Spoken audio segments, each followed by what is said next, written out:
Ang buwan ng June, we are talking about go beyond the walls. Ang ibig sabihin po ng go beyond the walls, it means to move beyond our limitations.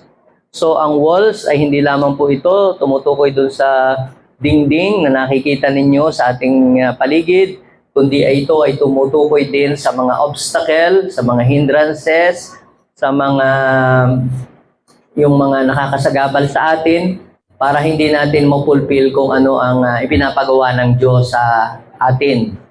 Okay? So nung po unang linggo, ang pinag-usapan po natin is bring the good news outside the church. So hindi lamang po dapat dito sa apat na sulok ng place na ito natin dapat mapakinggan ang salita ng Diyos at saka hindi lamang naman tayo dapat ang nakakarinig. How about our loved ones, our friends, and relatives? They also need the good news. Kailangan din nilang marinig yung mabuting balita. Kapag sinabi natin good news, ito ay aral o mensahe na nagdadala ng pag-asa para sa kanilang buhay.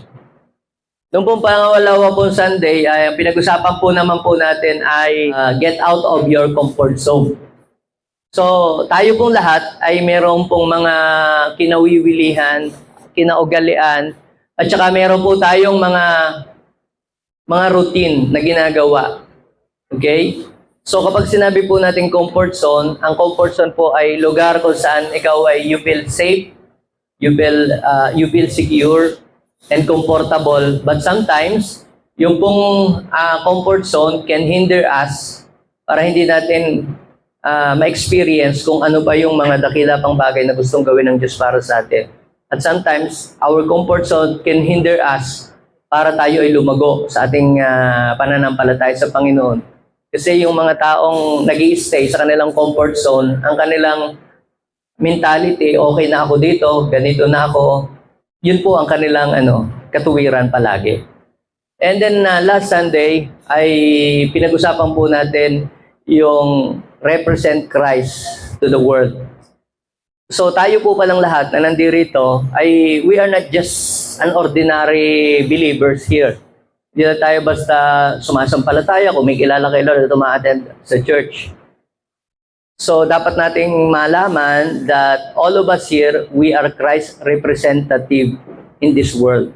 Walang ibang representative ang Diyos dito sa mundo, kundi ikaw at ako. Sabihin mo sa iyong katabi, you are God's representative. Ibig sabihin ng God's representative, it means you are reflecting Christ to others. You are reflecting Christ's character to other people. Dapat ay nakikita sa iyo ang pag-uugali, ang asal, the way you talk, the way you act, even sa lifestyle mo, ay dapat ay ang nakikita sa iyo ay yung makadiyos na pamumuhay. Okay po? Sabihin mo nga sa iyong katabi, you must live as Christ's representative in this world. Ngayon po, ito po yung last part ng aking pong mensahe na i-share po sa inyo. Ang pamagat po ng mensahe na aking pong ibabahagi ay pinamagatan ko pong get involved in God's mission. Sabihin mo nga sa iyong katabi, you must get involved in God's mission. Kapag sinabing involved, ikaw ay makilahok, makisali, makibahagi, makijoin. You must join in God's mission. Ibig sabihin ay hindi ka lamang tagapanood, kundi ikaw ay nakikibahagi, nakikisama, at nakikiisa. So, it's about time, kung gusto natin na ang kaharian ng Diyos dito sa mundo ay magtagumpay, we have to get involved in God's mission. What is God's mission? Ang God's mission, mga kapatid, is to bring people back to Himself through our Lord Jesus Christ and make disciples of all nations. Ano ang mission ni God? Ang mission ni God ay para yung mga tao ay papanumbalikin sa Kanya sa pamamagitan ng ating Panginoong Hesukristo. At yung mga taong nanumbalik sa Kanya ay gawin niyang mga tunay niyang mga alagad. Bakit papanumbalikin? Kasi ang tao po ay dati po ang tao ay malapit sa Diyos.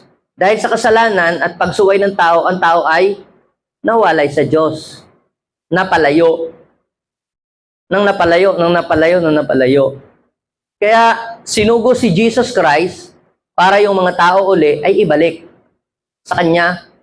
Kaya nga sabi ni Jesus ay, I have come to seek and save the lost. Yun talaga ang misyon ng ating Panginoon kaya siya ay pumunta dito sa lupa. And to save the world through His death. Ngayon po, nung ang Panginoong Jesus ay umakyat sa langit, yung misyon na kanyang sinimulan dito sa lupa ay gusto ng Diyos na ito ay kanyang maipagpatuloy ng church. Sino ang church? We are His church.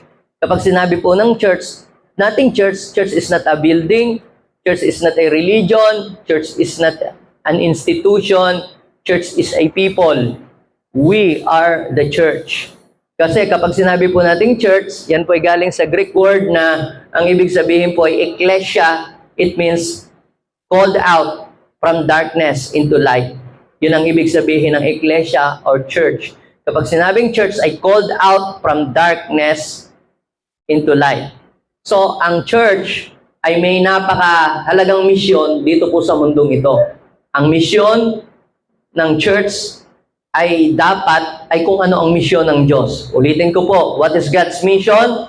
To bring people back to Himself through Jesus Christ and making them a true followers of Jesus. O pag sabing make disciple, it means to make them a true followers of Jesus. Kaya dapat yun po ang ating pong ginagawa. Bawat mga institution, bawat organization, or bawat mga organization or whatever, lahat yan ay may kanya-kanyang misyon. Pati ang inyong opisina, ang inyong mga negosyo, o ang inyong school, yan ay mayroong vision at mayroong mission. Pero ang mission ng church ay to bring people back to God through our Lord Jesus Christ, through the message of God, and make them a true followers of Jesus. Kaya sabihin mo nga sa iyong katabi, you are created and you are called for a mission. You are not an accident. Hindi ka aksidente na nabubuhay ka lang dito sa mundo na dumaan lang, na wala lang. Actually, you are part of what God is doing in this world. Bahagi ka. Gusto ng Diyos na ikaw ay isalin niya. Sino po ditong gusto niyang maging kabahagi sa mission ni Lord? Kasi ganito po, kung hindi po kayo makikibahagi sa mission ni God, malamang kayo po ay maging kabahagi sa mission ng kaaway. Kung hindi po kayo makikibahagi sa mission ni God, kayo po ay malamang magiging kabahagi sa mission ng kaaway. Ano ba ang mission ng kaaway? The enemy, Satan, the devil, came to what? To steal, to kill, and to destroy. But Jesus came on earth so that you and I may have life and have it more abundantly. So, ang misyon ni Satanas dito sa mundo ay mangwasak, pumatay, at magnakaw. Ang misyon ni Jesus ay para ang tao ay magkaroon ng buhay, magkaroon ng pag-asa, at magkaroon ng tamang direksyon ang buhay. So, saang misyon mo gustong makibahagi at makisali? Yun pong estudyante na namaril ng kapwa estudyante, sa palagay mo, anong misyon siya naging kabahagi ng misyon niya? Sa kaaway, dahil to kill.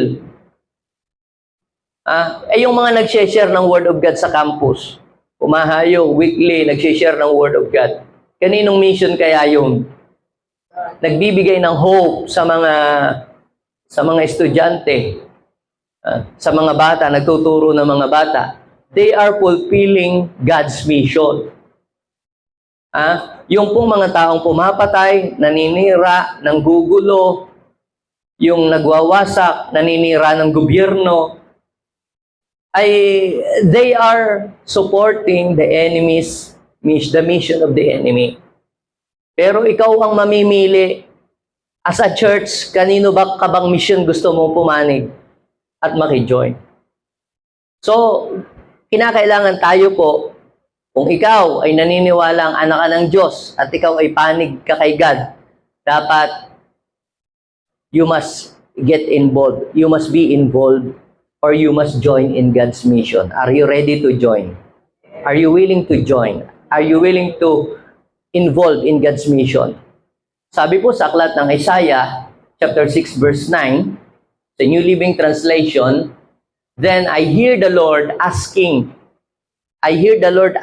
Si Isaiah po ay nakakita ng pangitain at sa pangitain iyon ay narinig niya na ang Diyos ay nagtatawag, naghahanap ng ano?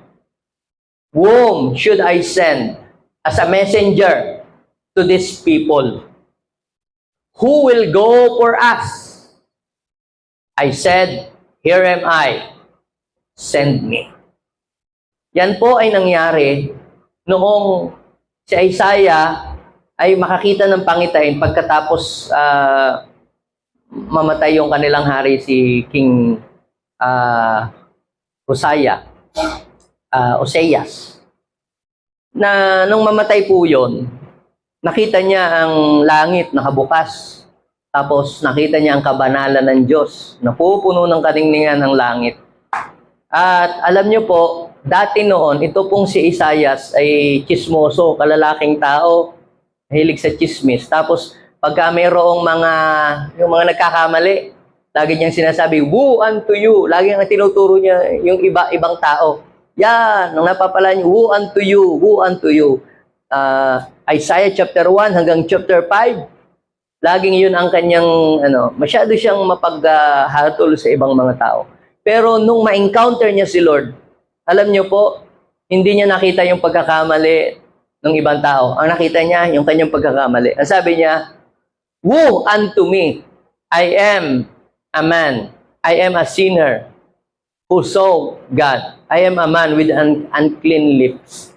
Ako isang taong marumi ang labi, at ako ay naninirahan sa gitna ng mga taong madudumi din ang labi. Anong ibig sabihin noon? Kung itatranslate natin sa Tagalog, ako ay isang taong chismoso na nakikihalubilo sa mga taong chismoso din. Kaya ang ginawa ng Panginoon sa kanya, dahil nag-repent siya doon sa masama niyang mga sinasabi, masama niyang salita, si Lord nagsugo ng angel, tapos yung kanyang bibig ay pinaso ng baga. Tapos sabi ni Lord, yan, malinis na ang iyong dila. Tinatanggal ko ng iyong pagiging chismoso. At ang iyong mga panlalait sa kapwa. At ang iyong mga pagmumura, tsaka yung mga masamang salitang nalabas sa iyong bibig. Sabi ng Lord, inililinis ko na ang iyong labi. Tapos yun, narinig niya yan. Anong narinig niya? Then I heard the Lord asking. Alam niyo po, minsan kapag tayo ay namumuhay sa kasalanan, ang hirap marinig ng tinig ng Diyos. Minsan si Lord pala may sinasabi na sa atin, hindi natin napapakinggan.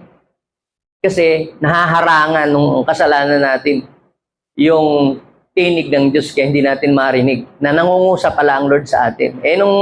Nung malinis na siya, mapatawad din siya ng Lord. Then, I heard the Lord asking, whom should I send as a messenger to these people? At tinutukoy niya ay yung mga taong hindi pa nakakakilala sa Panginoon. Ang mga taong may ligong pamumuhay at mga taong mapapahamak. At sabi ng Panginoon, whom should I send as a messenger to these people? Kasi ayaw ng Diyos na mapahamak ang mga taong mga makakasalanan. Na mapahamak lang, na basta na lang sila napunta ng impyerno. Ayaw ng Lord na ang tao ay mapahamak. Kaya ano ang gagawin ng Lord? Magpapadala siya ng messenger. Kaya whom should I send as a messenger to these people? Whom will go for us? At alam niyo po, sabi po ni Isaiah, ano sabi ni Isaiah? Here am I, Lord. Send Pastor Apple. Ganun po. Si Isaiah po, matapos niyang maranasan ang pag-ibig ni Lord sa kanya, ang pagpapatawad at ang pagtanggap, hindi mo makasalanan siya pero pinatawad siya ng Lord. Siya na yung nagpresenta parang ganito parang Lord, binago mo ako, wala na akong kangay direksyon sa buhay, pero ako'y inayos mo ang buhay ko. Hindi gamitin mo ako, Panginoon. Sabi niya, here am I, Lord, send me. Ibig sabihin, siya po ay nagpresenta. Hindi na ho siya nagturuan ng ibang mga tao. Sila na ng Lord ang gamitin mo. Siguro sabi ni Isaiah, kung ako nga nun, kadaldal-daldal kung ano-ano lang mga pinagsasasabi ko, kung ano lang ang pinagkukukwento ko na wala namang mga kwentang mga kinukwento. Di ngayon, magkukwento pa rin ako, magsasalita pa rin ako, pero yung sasabihin ko na, yun ang nakakabuhay, yun ang nakapagbibigay ng pag-asa, at saka yun ang nakapagbibigay ng buhay sa mga tao. So, ibig sabihin, papalitan mo lang yung topic. Di kung gusto mo maging madaldal ka pa rin, pero palitan mo na ang topic. Ang gawin mo ng topic, kung paano ang mga tao masesave, at kung paano na ang mga tao ay magkakaroon ng tamang relasyon sa Diyos. Now, the question is this: how can we get involved in God's mission? So, do you want to be involved in God's mission? Kasi kung hindi po kayo mag-i-involve sa mission ni God, sa ayaw po man ninyo at sa hindi, re-recruitin ka ng kaaway para ikaw ay mag-join sa kanyang mission. Yung kayo po ay maging chismoso at manira kayo ng buhay ng ibang tao at ipagkukwento ninyo ang kamalian at kasiraan ng ibang tao, ay kayo po ay hindi na sa mission ni God nakikisali. You are involving sa mission ng enemy. Kasi pag halimbawa, nagchichismis po kayo, nagkukwento po kayo ng kasiraan po ng ibang tao na parang as if hindi kayo nagkamali. At sa pamamagitan ng pagkukwentong yun, ay yung taong yun ay nasisira ang kanyang reputation. Ibig sabihin, you are destroying people, and aware ka man o hindi, ikaw ay nagiging involved sa misyon ng kaaway. Kasi ngayon nga ang gusto ng kaaway. Manira ka, siraan mo ang gobyerno para mawasak na ito ng tuluyan at sumama. Yan. So, yun ang misyon ng kaaway. Yun gusto ng kaaway. Ay paano, pastor? Di ba ang gobyerno ikasama naman, daming makurap. Alam niyo po, yung gobyerno ay ang Diyos ang nagtalaga nito. Ang gobyerno, ang Diyos ang lumikha. Ngayon, kung meron namang mali doon, ay yung namumuno sa gobyerno. Pero the government itself is God's idea yan. Halimbawa, meron 3 klase ng government Yung government sa ating pamilya. Yung ang tatay, ang nasusunod, siya ang head of the family. Ang nanay ay magsusupport, di ba?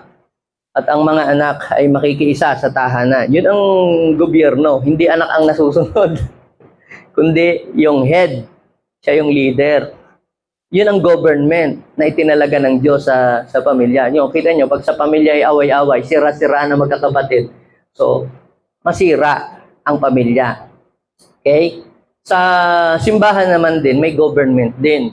Meron tayong leader, pastor, leader, o meron tayong bishop, o meron tayong mga reverend pastor, supervising pastor, o dito sa church may senior pastor, may mga assistant pastor, may mga primary leader. Ang tawag doon, government. And we are following and obeying because this is what God's commanded us to do. Okay? Ngayon, kung yung mga namumuno ay mali sila sa kanilang ginagawa, sila ay mananagot sa Diyos sa kanilang mga ginagawa. Okay? Gayun din sa ating bansa, meron din pong namumuno, may gobyerno din, may presidente, may vice president, yan ay gobyerno na itinalaga ng Diyos para do sa ating kabubuti. Ngayon, kung ang gagawin natin, sisiraan sila, ay hindi lalo ito makakabuti. Lalong sasama, lalo ng pangit. Pumangit na nga, lalo mo pang pinapangit pa lalo. Ngayon, the question is this: how can we get involved in God's mission? So, number 1, ito po, pray for God's mission. Ang prayer po ay mayroong isang napakalaking tulong na magagawa upang mapalawig at mapalawak ang kaharian ng Diyos dito sa lupa. Sabi nga ng Biblia, we are not wrestle against flesh and blood. Kung nabasa niyo po yung Ephesians chapter 6 verse 10 hanggang 12 ay tayo ay nakikipagdigma, nakikipaglaban hindi sa laman at dugo. Ang kaaway natin ay mga hukbong espiritual, mga espiritu na hindi natin nakikita. Ang kanilang misyon ay sirain ang buhay ng tao, guluhin ang buhay ng tao, guluhin ang gobyerno ng Pilipinas. That is the mission of the enemy. Pero tayo po, instead na tayo ay mag-rally diyan at kung ano-anong mang-away sa Facebook, ay tayo po ay mag-pray. Lord, alam po namin, oh God, na kaya mo pang pagandahin ang aming bansa. Diba? Ganun. Dahil sabi sa Biblia if my people humble themselves and pray, I will listen. Kaya sabi ng Lord, di ba? Sa Chronicle chapter 7:14, 13:14, pwedeng saraduhan ng Diyos ang langit. Hindi papatakin ng ulan, pwedeng magpadala ang Diyos ng salot, pagpadala ang Diyos ng sakit. Pero ang sabi ng Panginoon, ngunit sa sandaling ang bayang ko na pinili ay manalangin, hanapin ako, lumuhod, tumawag sa akin, sila'y aking pakikinggan. At sa halip na salot yung ipadala ko, ay blessing yung ipapadala ko sa kanila. So, ano po ang ating ipagpe-pray? Ano po ang ating ipagpe-pray? Maaaring kayo po ay hindi kagaya ng ginagawa namin. Hindi tayo pare-parehas ng ginagawa. Pero tayong lahat ay bahagi ng iisang misyon to bring people back to God through our Lord Jesus Christ and making them a true followers of Jesus. Eh ano yung bahagi? Paano tayo makakatulong? Una, ipanalangin mo. Ano ang iyong ipapanalangin? Ipanalangin mo, number 1, na mabuksan ang pintuan. That God open many doors para maraming tao ang tumanggap sa salita ng Diyos. Panalangin mo sa inyong bahay bago ka matulog o gumising. Maaaring hindi ka katulad ng mga ginagawa ng iba dahil hindi mo naman kayang gawin yung ginagawa nila kasi hindi ka naman oriented sa mga ganong bagay. Pero meron kang magagawa. Kahit hindi ka kasama, kahit hindi ka nila kasama sa oras na iyon, pero yung iyong prayer, kasama nila pag nagpe-pray ka. Basahin po natin yung sinabi po sa Colossians chapter 4, verse 3. Nababasa po ba natin yung Colossians chapter 4, verse 3 to 4? Ang prayer po ni Apostol Pablo o ang kanya pong desire o ang hinihingi po ni Apostol Pablo, ipanalangin ninyo ako para maipahayag ko ang salita ng Diyos ng malinaw doon sa mga tao na mabuksan ang isip nila para tanggapin nila ang salita ng Panginoon. Yan. Kita nyo po, si Apostol Pablo, apostol na, anointed na yan. Ginagamit ng Panginoon. Pero, ang sabi niya, ipanalangin. Ano daw po ang ipapanalangin? Nabigyan siya ng Diyos ng ng pagkakataon na maibahagi ang salita ng Diyos. Na magkaroon ng pagkakataon na maibahagi ang salita ng Diyos, yung hiwaga ng Panginoon. Sabi sa verse 4, ipanalangin din ninyong maipahayag ko ito ng buong linaw. Na hindi magguluhan ang mga tao habang isineshare ang salita ng Diyos. Magbukas ang Diyos ng mga pintuan, magbukas ang Diyos ng mga tahanan, na sana, Lord, mayroon pong mga bahay na magbukas ng kanilang tahanan para tanggapin ang salita ng Diyos para maibahagi doon. Alam niyo po, kapapanalangin po na natin ng kapapanalangin. Maraming mga pintuan ang binuksan ng Diyos sa iba't ibang mga bayan, sa iba't ibang mga lugar, mga tahanan na tumanggap sa salita ng Diyos. Dati naman walang ganun. Meron pong isa pong place na ginagawa po yung place na yun kasi gagawin po siyang pasugalan. Ay napuntahan ng ating mga kapatid na share ang salita ng Diyos. Alam niyo yung gagawin sanang pasugalan yung bahay ay na-convert na ginawa na lang church. Hindi na sugalan, ginawa na lang church. Dapat sana magiging sugalan yan every Sunday, mag-iipon yung mga tao doon at magsusugal sila pampalipas oras. Dahil sa inyong panalangin, kapapanalangin na mabukas ang Diyos ng pintuan, alam niyo po mga kapatid, kilos ng Diyos yun. At ang Diyos ay kumikilos kapag nananalangin ang mga anak ng Diyos. Kasabihin mo yung sa iyong katabi, kapag nananalangin ang mga anak ng Diyos, kumikilos ang Diyos. Sabi sa James chapter 5 verse 16, the prayer of the righteous is powerful and effective. Kaya walang panalangin na pinakikinggan ang Diyos kundi ang prayer mo. Sabihin mo sa iyo, malapakan natin si Lord. The prayer of a righteous man is powerful and effective. Kaya doon mo gamitin yung pagiging righteous sa prayer mo, daanin mo sa prayer. Lahat po, mga kapatid, ng mga success na na-experience natin sa gawain ng Lord, ay yan po lahat ay nagsimula po sa prayer. Ang gawain po natin dito, nagsimula po yan sa panalangin.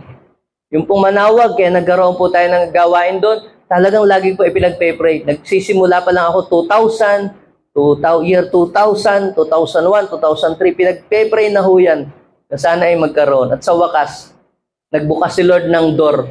Ngayon po, magiging 3 na ang ating gawain doon in different location ng manawag. Sabi po nila, mahirap daw pong mag-share ng salita ng Diyos doon. Dahil mga deboto daw po ang mga tao doon. Pero nung dalahin po natin ang salita ng Diyos doon, grabe, they are so very hungry sa salita po ng Diyos. Nagugustuhan po nila. Pati po yung ibang mga churches, nagugulat sila bakit daw po tayo nakapagbukas ng gawain doon. At ito po ang first Sunday ng July, meron na po tayong gawain sa bayan. Malapit sa bahay nung mayor. At yun, uma-attend sa atin, na-attend sa atin. Ngayon, palapakan natin si Lord. So, kilos ba natin yun? Kilos yun ng Diyos nung mag-pray ka. When you pray, God moves. Akala mo parang wala lang na nagdasal ka lang sa inyo, pero yung lagi mong ipinagpe-pray, lagi mong dinideclare sa prayer na, Lord, magbubukas ka ng mga pinto para ang salita ng Diyos ay may pangaral. Kaya yung mga pasugalang bahay will turn into worship house na ang mga tao ay nagwo-worship sa Panginoon. Di ba kaganda doon? Pag nagwo-worship kay Lord at ang salita ng Diyos ang pinag-uusapan sa bahay na yon, ibig sabihin, ang lugar na yon, binibisita siya ng Diyos. Merong divine visitation na nangyayari.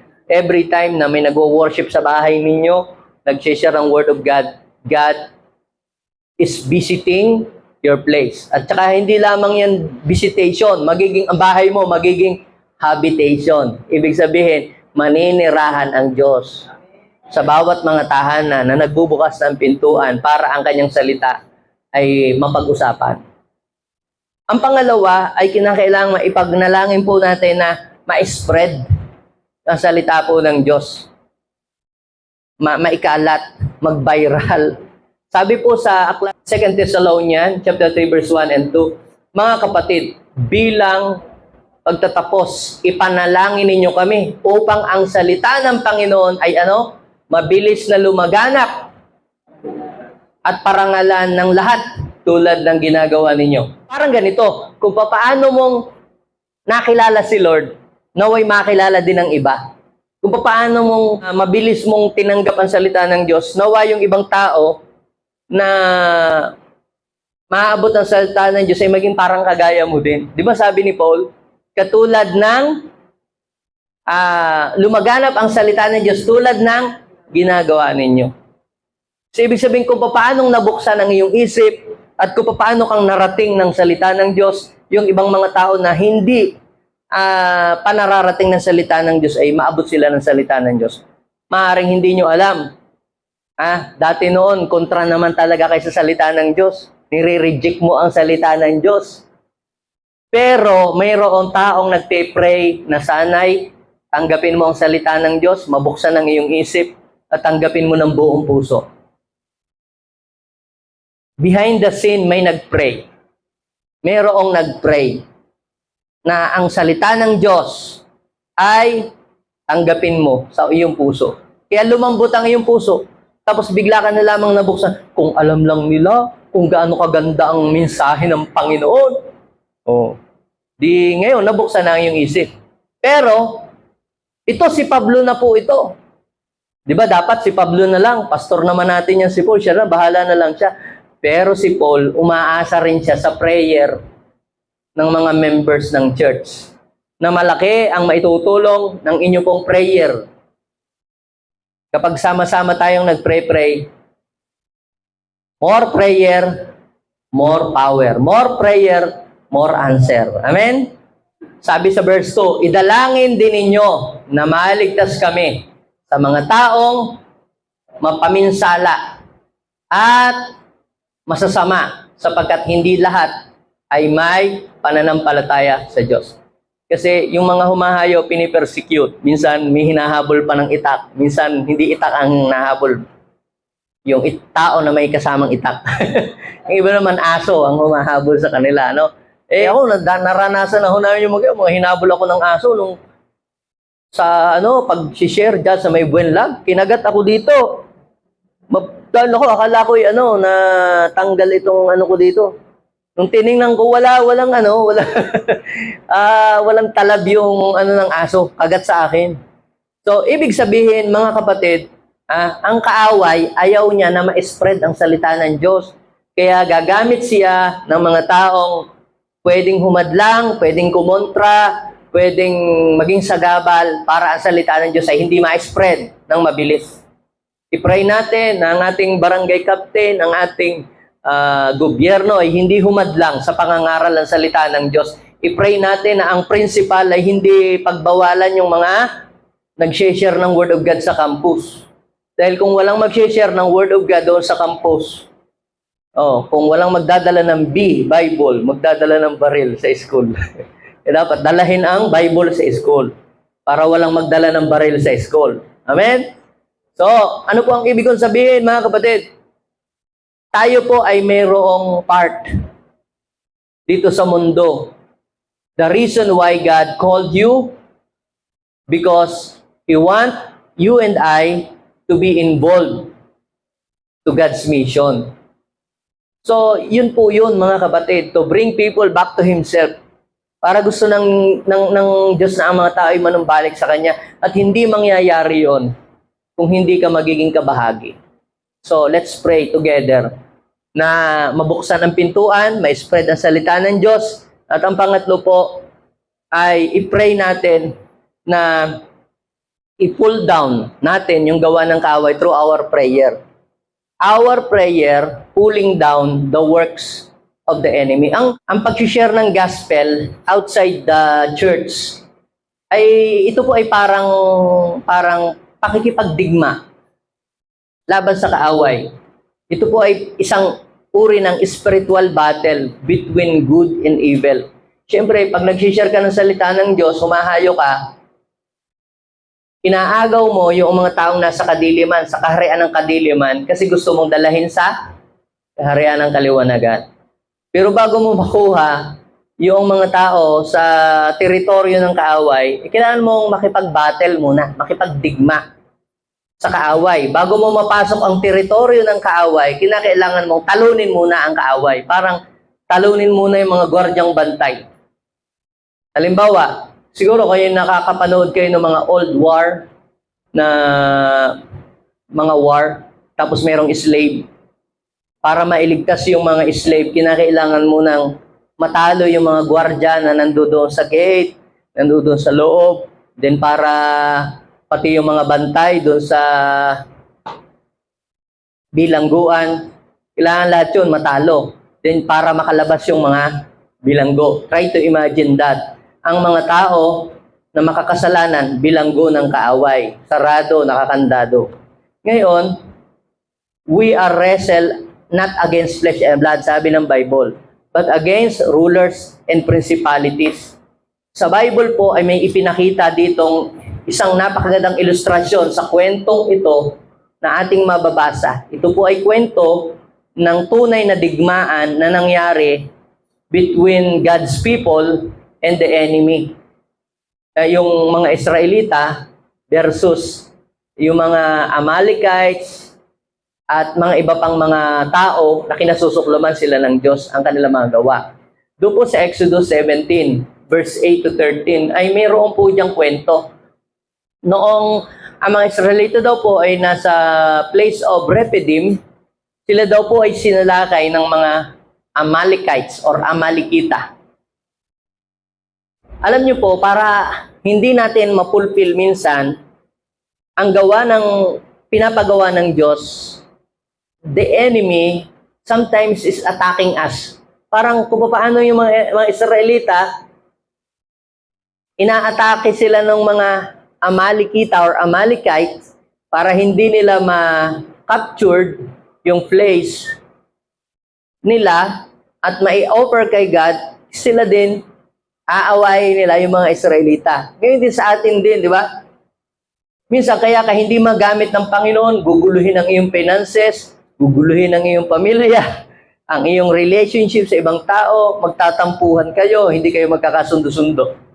At akala mo normal lang yun na nangyayari sa iyo pa. Ang hindi mo alam, yung pala ay ginagawa ka yung pala ikaw ay ginugulo ka na ng kaaway para hindi mo ma-fulfill yung iyong mission at doon ka na lang makapag-focus sa tampo, doon sa mga negative comments at mga kung ano-ano. So, na-distract ka na. Hindi mo alam na inaatake ka na palang kaaway. Now, sabi po sa verse 9, sinabi ni Moses kay Joshua, pumili ka ng ilang mga tauhan at pangunahan mo sa pakikipaglaban ang mga Amalekita. Hahawakan ko naman ang tungkod na ibinigay sa akin ng Diyos. Hawak niya ang bit. Okay? At tatayo ako sa ibabaw ng burol. Okay? Sabi po doon sa verse 10, sinunod daw po ni Joshua ang utos po ni Moses, hinarap daw po niya yung mga kalaban. Si Moses, ano po ang ginawa niya? Kasama po si Ur, ay nagpunta sa burol. Ano kaya ang ginawa doon? Sa verse 11, kapag daw po nakataas ang kamay ni Moses, natatalo ang mga Israelita. Kapag nakababa, nananalo naman ang mga Amalekita. Pag nakataas daw ang kamay, sinong nananalo? Nananalo sila. Pag nakababa, nananalo ang kaaway. Ganon ang nangyayari. Sabi po sa verse 12, nangawit, o ano ba sa Pangasingan nangawit, nangalay sa amin eh. Nangawit. Napagod. Nang hina. Imagine mo yung nakaganong ka lagi, nakakapagod naman nga. Tapos may dala-dala ka pang hawak mo pa yung beat. Okay? So, nakakapagod. Okay? Nangawit po nawangawit daw po si Moses. Kaya ginawa po ni Aaron tsaka ni Ur, yung kanyang kasama, kumuha po siya ng bato na uupuan at pinaupo niya daw po si Moses. At haba pong hawak ni Moses, pataas daw po yung kamay, nakataas ang kamay, tinulungan na nakataas ang kamay hanggang sa lumubog ang araw. Dahil doon, natalo ni Joshua ang mga Amalekita or mga Amalekites. Ano ang lesson that we can learn on that story? Battle yan, labanan, digmaan. At doon sa labanan na digmaan yon, merong, hindi naman lahat sila nakikipagdigma eh. Yung iba nakikipagdigmaan. Pero si Moses, si Ur, at saka si Aaron, naandun sa bundok, kasama ni Moses. Ano kaya ang ginagawa nila? Nagdadasal. Ipinagdadasal yung mga frontliners na sana manalo sila. Hindi po sila kasama doon sa battle. Pero may parte pala yung ginagawa nilang prayer doon sa battle. Nakikita niyo po ba? Sa digmaan. Maaring ikaw, hindi naman tayo lahat nakakahayo, nakakapunta sa mga bahay-bahay for some reason. Pero yung iyong prayer, hindi mo alam, ay napakalaking tulong para manalo at magtagumpay yung misyon ng Panginoon. Doon sa mga humahayo. Bahagi ka. Kaya, napansin nyo, kapag nakataas ang kamay, nananalo sila. Pag nakababa ang kamay, natatalo. Ano po, pababawi natin. Kapag tayo, pinananalangin natin ang gawain ng Panginoon, lumalawak, bumibilis ang paglawak. Pag tayo, hindi na nag-pray-pray, hindi natin pinag-pray-pray, bagkus pinipintasan pa. Wala, yung mga nahayong naglalakwat siya lamang dito. So, instead na magsalita ka ng ganyan, mag-pray ka, Lord, nawa po'y maging tama ang puso nila palagi sa paghayo, di ba? At nawa po, Lord, marami pa pong silang bahay ang mapuntahan. Ganon kadap, proteksyonan niyo po sila at huwag silang mawala ng gana na mag-share ng salita ng Diyos. Lagi sila maging excited. Kasi yung mga yan, nagkakaproblema din, nape-persecute din. O kung yung mga yan, tama rin. Di wala nang humahayo. Ibig sabihin, talo na tayo. Pag tinamad yung mga humahayo, anong mangyayari? Talo na tayo. Ibig sabihin, hindi lalawak ang gawain ng Panginoon pag tinamad ang mga humahayo. Kaya, hindi ka man kasama doon sa aktual, pero yung prayer mo ay merong napakalaking epekto para lumawak ang gawain ng Diyos. Sino dito pong gusto maging kabahagi sa mission ni Lord? Sabihin mo sa iyong katabi, let's join in God's mission. Paano tayo makakatulong? Ipanalangin mo. Pag-pray mo. At makikita mo na yung gawain ng Lord ito ay lalawak. Yung mga lugar, copy pray natin ang copy pray. Yung mga lugar na dating wala pa tayo mga gawain, ngayon may mga gawain. May mga gawain na po. Yung 4 na city ng Pangasinan, meron na po tayong lahat pong mga gawain sa 4 na city. So, saan tayo nag-start? We start here. Ba't ang tagal natin, Pastor? Ba't ganito pa rin tayo? Kasi lahat po ng mga na-aabot natin ay lumalabas. Kita nyo po, the strength of a church is not measured on its seating capacity. It is measured by its sending capacity. Kahit tayo ay umabot dito ng 1,000, kung pastor lang ang humahayo, the church is weak. Pero tayo dito ay ilan? Pero lahat tayo ay humahayo. We are stronger. Amen? Doon sa merong 500 na miyembro na pastor lang ang nahayo. Pero kung tayo dito, lahat ay may ginagawa. Imagine nyo, lahat tayo dito ay may tig sa 10 na inaalagaan. Ilan yun? Kung tayo dito ay 50, na meron tayong inaalagaan na tig sa 10, bata man yan, kaluluwa din yun. Ilan yun? Try to imagine that. Kaya sabihin mo sa iyong katabi, let's involve in God's mission. Kung hindi ka pa kasali, sumali ka, maki-join ka, makibahagi ka. Paano? Panalangin mo na magbukas ang Diyos ng marami pang pintuan, marami pang tahanan. Kaya di ba sabi ng Lord, pray for the Lord of harvest. Di ba ang sabi ng Matthew chapter 9, verse 37, ipanalangin ninyo sa may-ari ng bukirin na magpadala siya ng mga manggagawa para doon sa mga taong kailangang abutin. Ipag-pray natin, Lord, mag-raise up po kayo ng maraming apple at oranges para humayo sa iba't iba pong mga dako. Dahil kailangan pa ng mga taong nang aabot sa kanila. Okay? Aside from that, pangalawa po ay participate in God's mission. Participate in God's mission. Paano tayo magpa-participate doon sa God's mission? Paano tayo magiging kabahagi? Paano tayo pasasali? Aside sa prayer, paano pa tayo pwedeng maging kabahagi sa mission ng ating Panginoon? By using our gifts and talents. Hindi lamang po tayo basta nanonood. Hindi tayo tagapanood o titingin lang. Kundi, anumang talento meron ka. Yung iba, hindi talaga sila gifted mag-preach. Hindi sila gifted sa pagtuturo. Pero magaling silang mag-drive. Kaya ang ginagawa, Pastor, ipagdadrive namin kayo. Saan kayo pupunta? Sige kayo hahayo. Sige, isasakay namin. Hindi nga nangaral. Pero ang kanyang gift ay magmaneho ng sasakyan. Kung walang nagmaneho ng sasakyan, paano maaabot yung mga nasa malayo? Paano madadala ang Word of God sa malayo? So, ibig sabihin, mga kapatid, hindi lamang po pangangaral pala yung gift. Ibig sabihin, lahat ng gift na meron ka, pwede pala yung magamit para magtagumpay ang mission ng Lord. Yung iba na, yung kapatid natin, hindi ang isa. Hindi siya sa pangangaral. Hindi rin siya sa pagsasayaw. Ang kanya lamang alam gawin ay magluto. Kaya ang ginagawa niya, bago humayo yung mga mga hahayo, nagluluto siya. So, part siya ng mission. Eh kung hindi siya nagluto, di hahayo, gutom. Kawawa yung mga hahayo, gutom sila. So, anumang gift meron ka ay pwede yang magamit para magtagumpay ang misyon ng Diyos dito sa lupa. Eh marunong ka pala namang makipag-negotiate o marunong ka pala namang makipag-usap.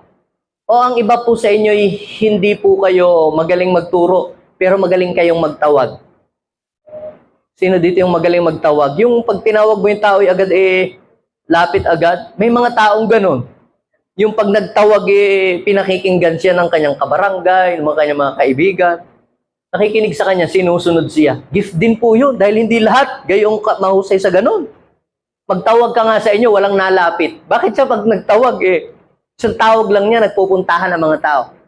Gift din yun, mga kapatid. Influence. So, yung influence ay gift din po yan. Yung iba, gift na mamuno. So, ano kaya ang gift meron ka? Hospitality. Pagiging hospitable, hindi ko alam kung ano po ang mga gift ninyo and talents po ninyo. Aside sa pagkanta or pagsasabayaw or whatever, yung iba na may mahilig sila sa pagdating sa mga bata, yung bang matuwain sila sa mga bata, yung iba naman mainis sa mga bata, yung iba talagang tuwang-tuwa sila pag may mga bata nilalaro, magturo ng mga bata, gift din yun. Pag may humahayo, yung iba na may ang gift ay doon sa pagtuturo ng bata, sumasama para hindi magkagulag-gulo-gulo at magkalabo-labo yung mga tinuturuan. Ibinubukod nila yung mga children at sila yung nagtuturo, yung mga iba doon nagtuturo sa children at yung mga adult ay sila yung tinuturuan sa salita ng Diyos. Gift din po yun. Yung iba naman hindi nagtuturo pero sila yung naglilid ng song. Sila yung naglilid ng worship para yung mga tao ay ma-connect kay God. Ang sabi po sa 1 Peter chapter 4 verse 10 to 11. Basahin natin. Go. Binigyan ng Diyos ang bawat isa sa atin ng kaloob. Gamitin natin ito para sa ikakabuti ng lahat bilang matatapat na katiwala. Sa ikabubuti ng lahat bilang matatapat na katiwala, iba't ibang kaloob ng Diyos.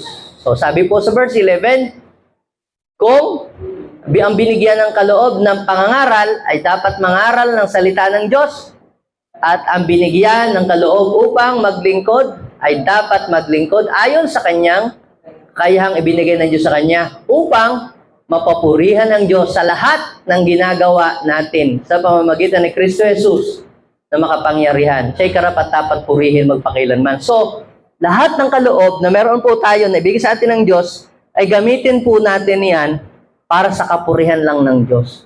Dahil pwede rin naman na yung ating gift ginagamit para ipagyabang lang o ipagmalaki sa ibang tao.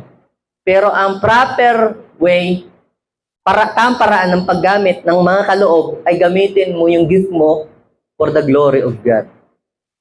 Marunong ka pala, magaling ka pala namang mag-type. Marunong ka pala namang mag-computer. Baka naman pwede mo nang palitan yung nando sa likod. O kaya pwedeng substitute ka sa kanila. Ano ba ang gift mo? Ano ba ang ibinigay sa iyo ng Lord na talento? Arts? Magturo ka ng mga arts sa mga bata. So, gamitin mo ang iyong gift and talent para Para mapapurihan ang Diyos. At kapag pinagamit mo ang iyong talent, ikaw ay nagiging kabahagi doon sa mission ni Lord. Amen? Use your talents and gifts for the glory of God. Then, paano pa tayo magpa-participate? Use your time for God's mission. Sabi ko nga doon sa mga kasama natin, pagka nagme-mentoring tayo sa mga leaders, bawat isa atin, magbigay lang kayo ng 2 to 3 hours. 2 to 3 hours. Sa loob ng isang linggo, magbigay lang kayo ng 3 oras. Malaki na ang ating magagawang impact sa society, sa buhay ng ibang tao. Kami po, nag-start kami, may cell group kami mismo sa bahay namin . May cell group kami. sa bahay, small group. Pinapakain namin yung mga nagse-cell group doon. Tapos, 2 oras lang. 2 oras lang po yung aming small group. And then, yung small group namin ay nakakatulong sa kanila para ang kanilang buhay ay magkaroon ng pagbabago. At nakikita namin sa loob ng 2 lang oras na ibibigay mo doon sa mga tao, merong kakaibang nangyayari sa buhay ng mga tinuturuan. May development. Imagine mo, 2 oras lang. Hindi mo kinakailangan 10 oras, 50 oras.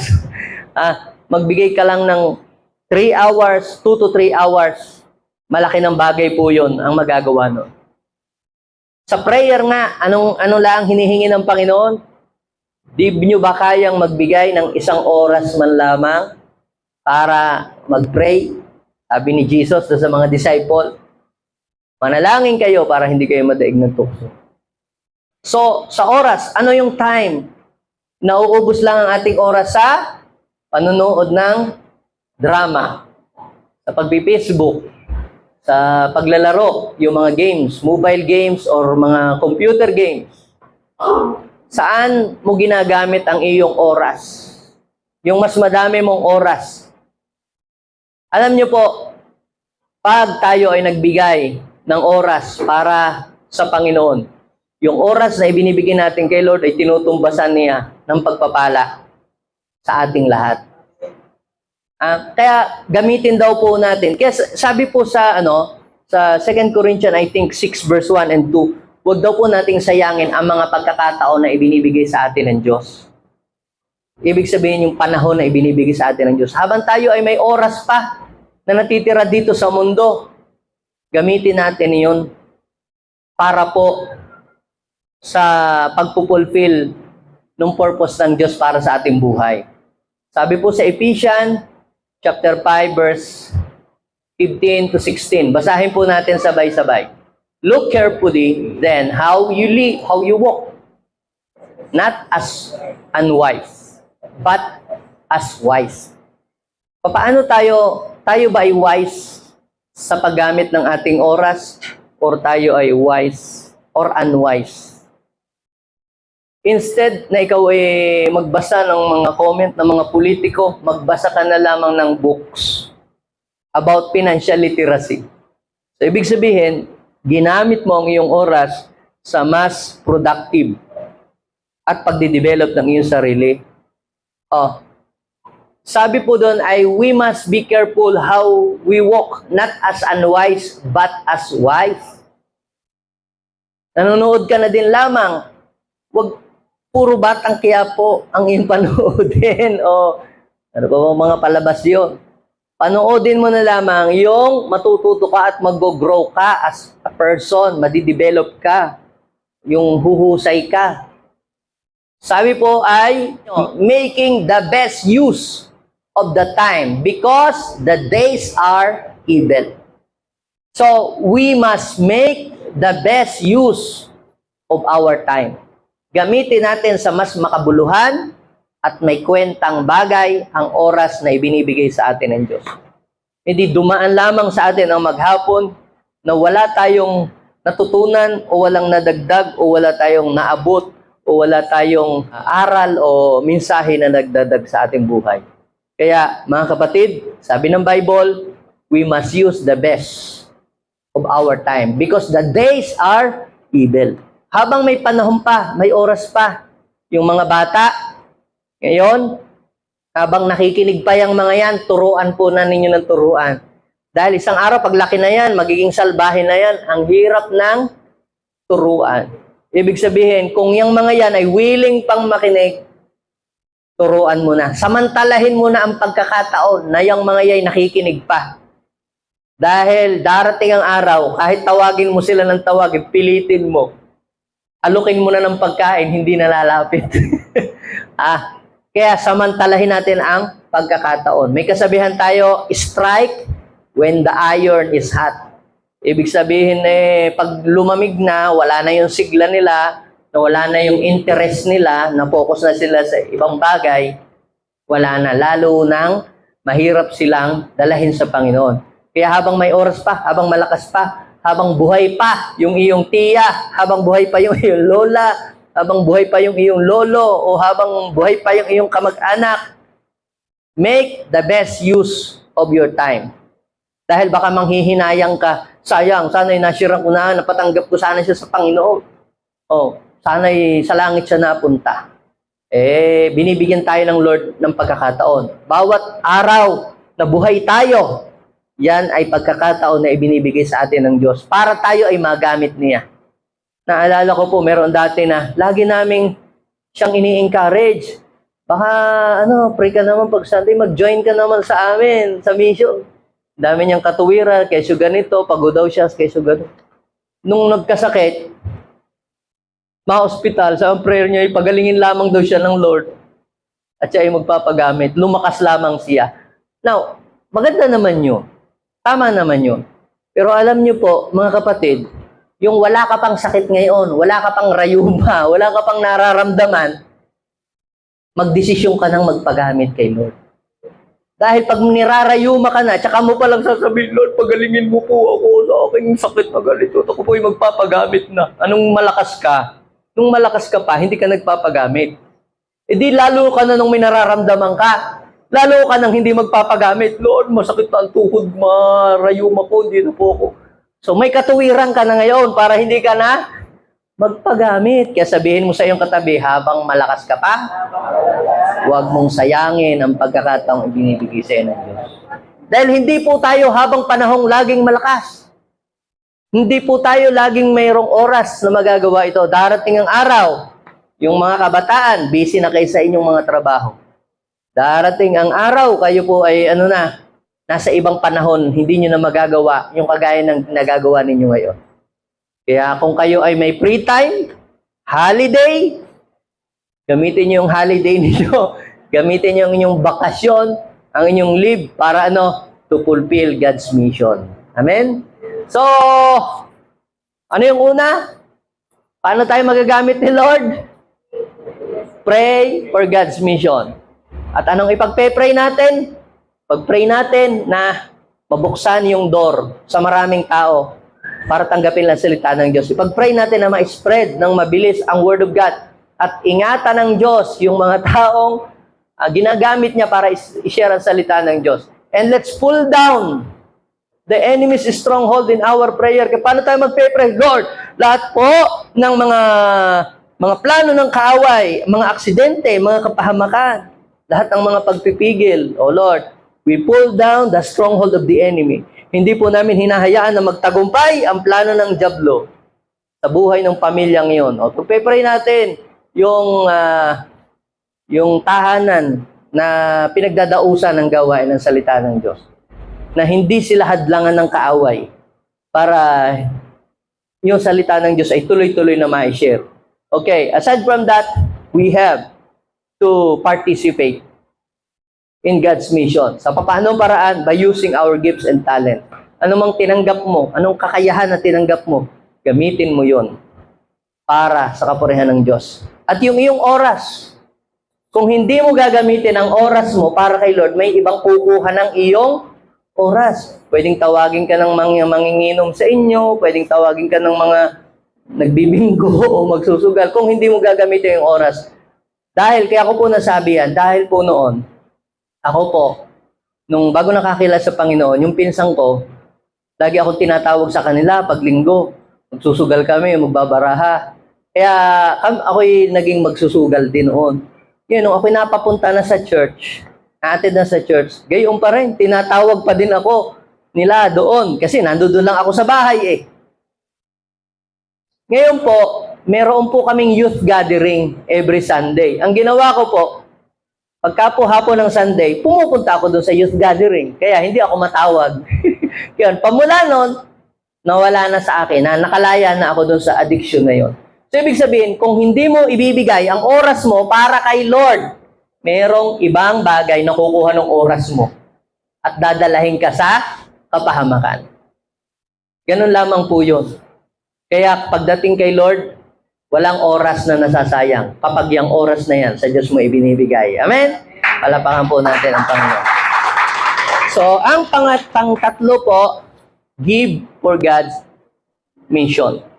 So, ibig sabihin, ang pagbibigay din pala, ito ay nakakatulong para magtagumpay ang mission ng Panginoon dito po sa mundo. Ang Panginoon po, ang siya pong nagsusupply ng lahat ng mga pangangailangan ng kanyang mission. Pero hindi po direkta na talagang mismong galing sa langit. Hindi direktang, halimbawa, biglang nabuksan ang langit, tapos biglang may papel na bababa dyan sa iyong harap. Uy, papel, galing sa langit. O ito, hindi mo pwedeng ibili yun. Kaya nga yung pera sa Pilipinas, nung dinala namin sa Malaysia, ayaw tanggapin ng mga Malaysiano. Hindi daw sila tumatanggap ng ganon. Kailangan daw papalitan. So, now, what's the point?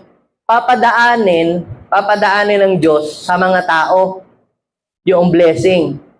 Para yung taong pinadaanan ng blessing, sila po yung magiging kasangkapan ng Diyos para siyang magsusuport doon sa gawain ng Panginoon. Nakukahin niyo po? Now, ang sabi ng Lord, you must put up your treasure in heaven. May nabasa po ba kayo doon sa Bible na mag-impok kayo ng kayamanan sa langit? E paano ba tayo makapag-iimpok ng kayamanan sa langit?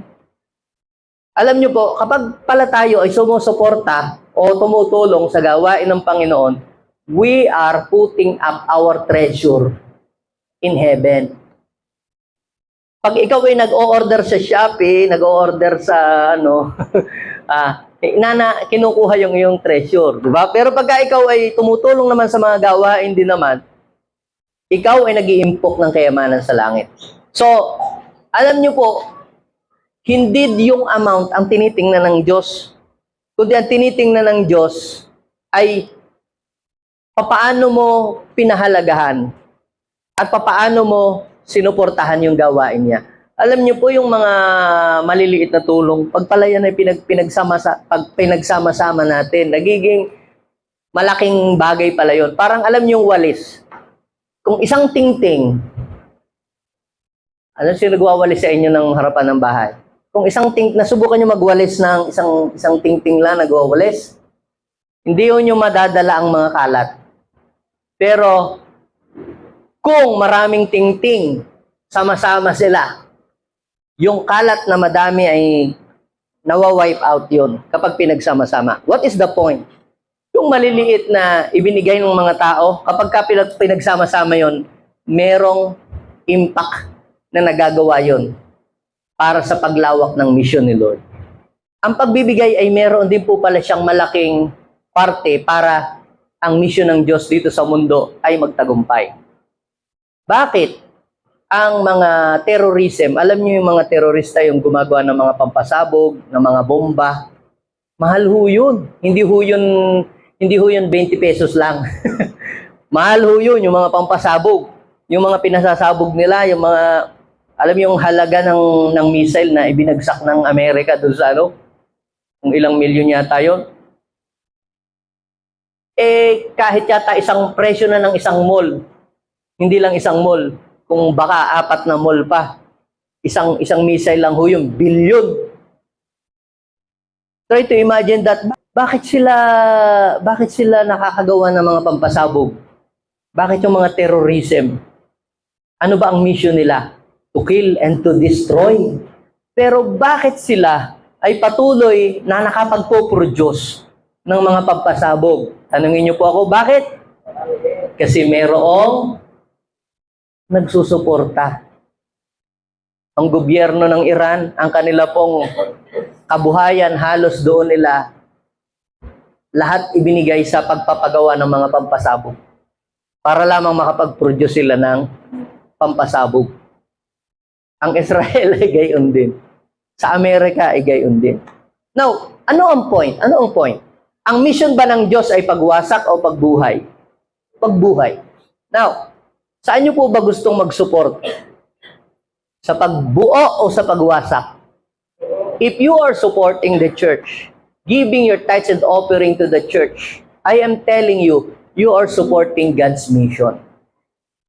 You are supporting God's mission. But nag-i-exist ang church? Ba't lumalawak tayo? Ba't tayo dumadami?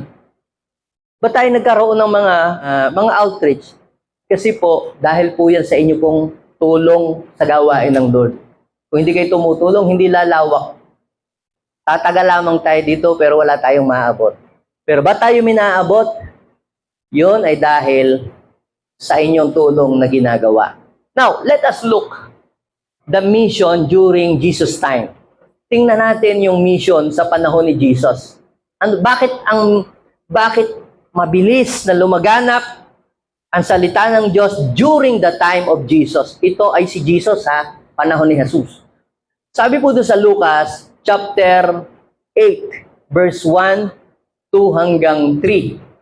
Pagkatapos daw po ay nilibot ni Jesus ang bayan at nayon sa paligid.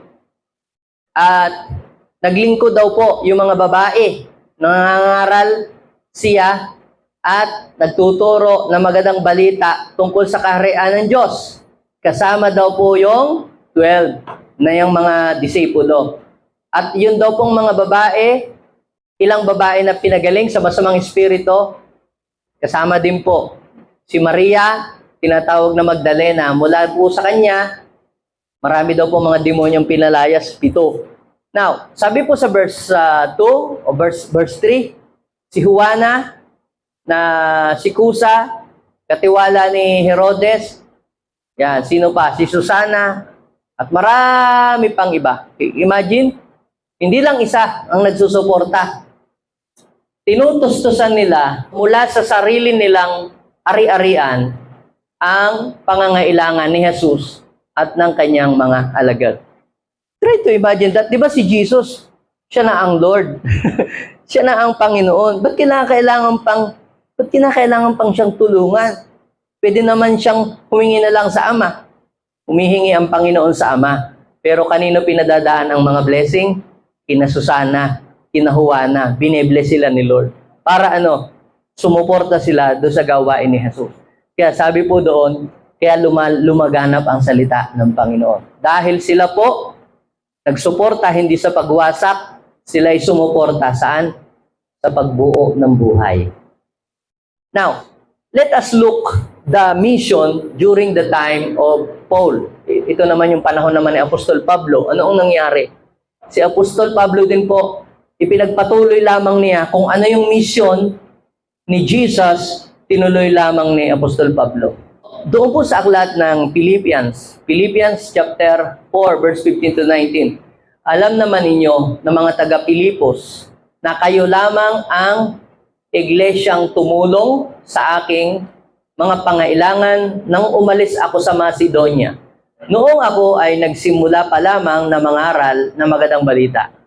Verse 16, noong ako ay nasa Thessalonica na, makailang ulit ding pinadalahan ninyo ako ng tulong. Tingnan ninyo po sa verse 17. Hindi sa hangad kong laging tumatanggap ng mga kaloob, kundi ang nais ko'y makatanggap kayo ng masaganang pagpapala. So, ibig sabihin pala, hindi ka lang, pag ikaw ay nagbibigay, hindi ka lang basta nagbibigay. Sabihin mo sa iyong katabi, pag ikaw ay nagbibigay, hindi ka nawawalan. Ikaw ay nagbubukas ng pintuan para yung kasaganaan ay dumaloy sa iyong buhay. Napansin niyo po ba sa verse 17? Hindi sa hangad kong laging tumanggap ng kaloob, kundi ang nais ko ay makatanggap kayo ng masaganang gantimpala. Basahin natin ang verse 18. Ang lihat na ito ay nagpapakilala sa lahat ng mga kaloob ninyo sa akin. Kita nyo, pagdating po doon sa verse 19, basahin natin yung verse 19. Yan ang favorite verse niyo po ba yan? Yan ba'y pinangahawakan mo? Ano sabi po? At buhat sa hindi mauubos. Sabihin natin, ang kayamanan ng Diyos ay hindi nauubos. Mauubos ang kayamanan ni Marcos, kayamanan ni Elon Musk, kayamanan ni Warren Buffett, pero yung kayamanan ng Diyos ay hindi. Buhat sa kayamanang hindi mauubos. Kayamanan ng Diyos. Ang kayamanan ng Diyos ay hindi nauubos. Ang sabi, ibibigay niya ang lahat. Sabihin natin, lahat.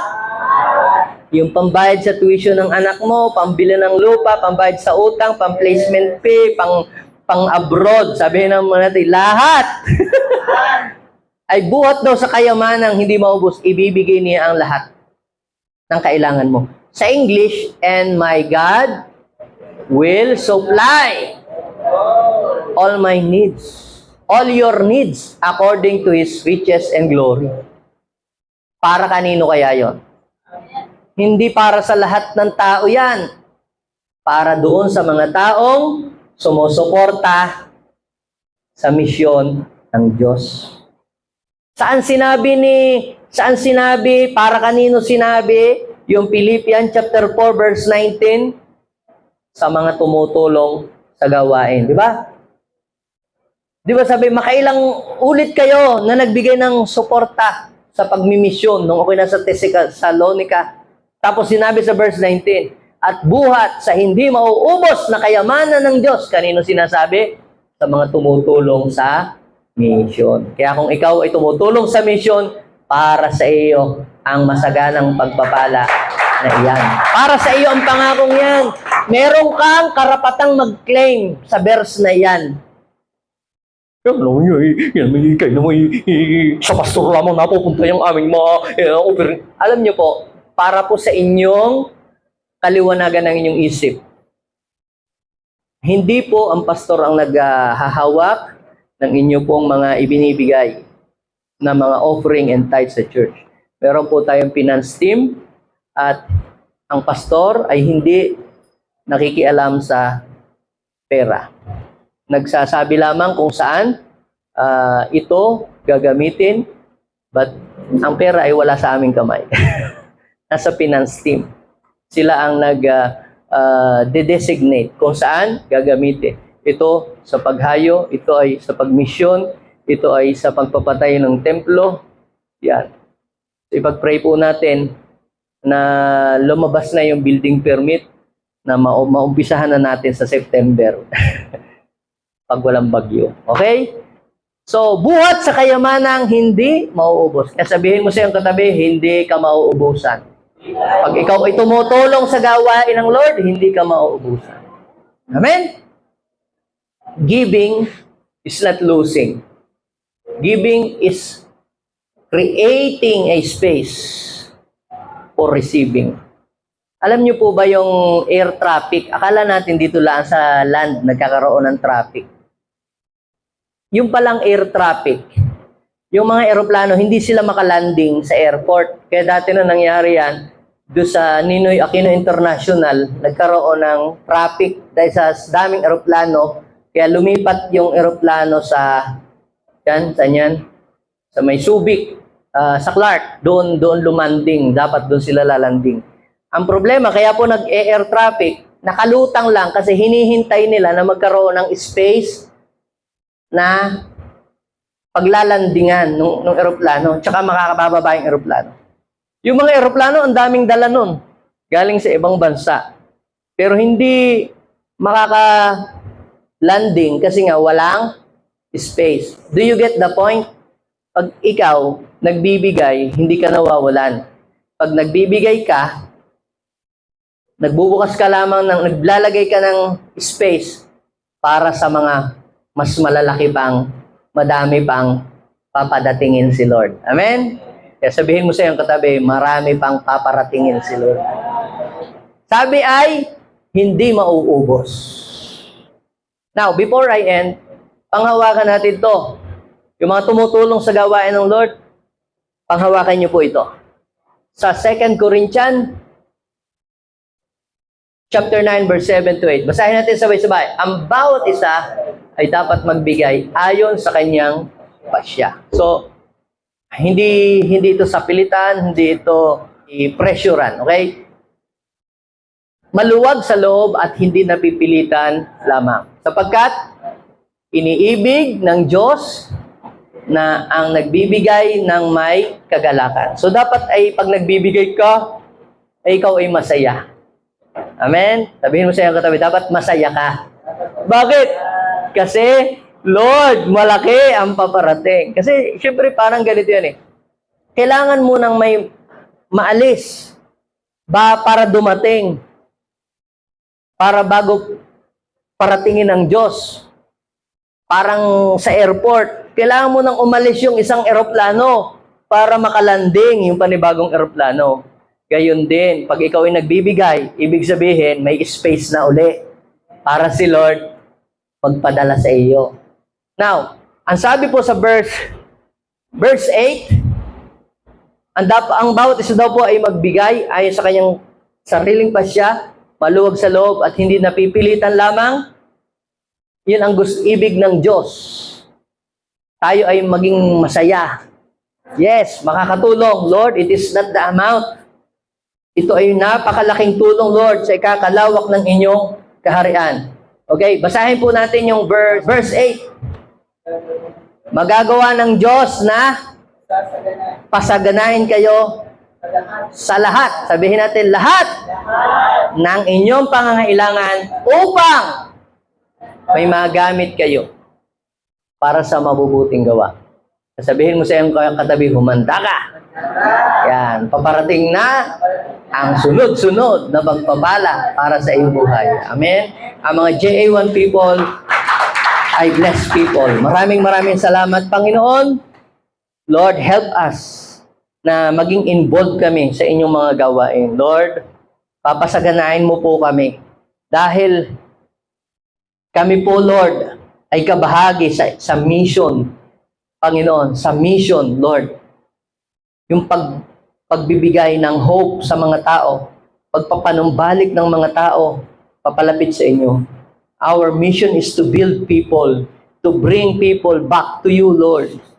Back into a right relationship with God and making them a true followers of yours. Panginoon, hindi po namin ito magagawa kung kami ay salat, kung kami ay kapos, kung kami ay gipit, kung kami ay hirap. Hindi namin ito kayang gawin. Itaas po natin ang ating mga kamay, ganyan. Taas. Lord, nakikita mo po ang mga kamay na ito. You said into your word, O God, you will bless the works of our hands. Mula sa oras na ito, Panginoon, sa lahat ng mga kamay na nakataas, nakagaya ng kamay na itinaas ni Moses. Lord, una, ipaparanas mo sa kanila ang tagumpay. Sa kanilang karir, sa kanilang negosyo, sa kanilang mga purpose sa buhay. Pangalawa, Lord, I pray na maraming blessing ang dadaloy sa mga kamay na yan. Maraming kayamanan ang dadaan sa kamay na yan. Lord, help us, Lord, to manage, O God, yung mga ibinigay mo sa amin. Help us to manage properly what we have received from you, Lord.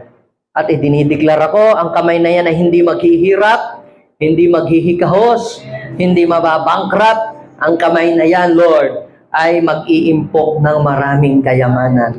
At ang kamay na yan, in Jesus' name, ay magiging kabahagi sa pagpapalawak ng kaharian ng Diyos. Lord, idinideclare namin that JA1 Pangasinan will grow faster, bigger, and stronger. Maraming buhay ang mababago. Maraming relationship ang maaayos. Maraming pamilya ang marirestore. Maraming mga kabataan ang mababago ang buhay. Marami, Panginoon Lord, na mga taong nawawala ng pag-asa ang magkakaroon ng pag-asa.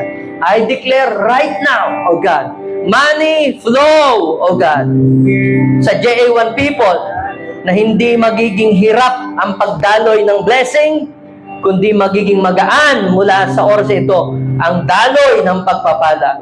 Walang kahirapan, walang bankruptcy. We are tapping, O God, into the treasures of heaven.